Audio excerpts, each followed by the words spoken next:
আমি যেভাবে দোল খাচ্ছি আপনার বাসার ছোট বাবুটিও সেভাবে দোল খেতে পারবে।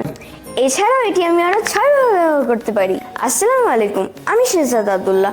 আজকে আপনাদের সাথে আমি ক্যাডেলটির পরিচয় করে দিব। আজকে আপনাদের এই ক্যাডেলটির 6টি ব্যবহার দেখাবো। নাম্বার 1, এটি আমি আমার পড়াশোনার টেবিল হিসেবে ব্যবহার করতে পারি।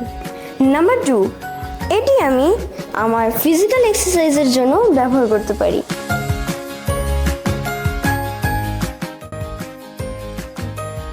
নাম্বার 3, এটি আমি আমার টয় স্টোরেজ হিসেবেও ব্যবহার করতে পারি। নাম্বার 4, এটি আমি দোলনা হিসেবে ব্যবহার করতে পারি।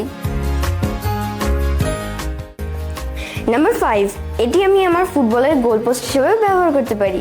নাম্বার 6, এটি আমি রিল্যাক্সিং চেয়ার হিসেবেও ব্যবহার করতে পারি। আর হ্যাঁ, এটি আমি 3 ইয়ার্স ধরে ব্যবহার করছি। আপনার বাসায় যদি ছোট বাবু থাকে তাহলে এখনই অর্ডার করে নিন।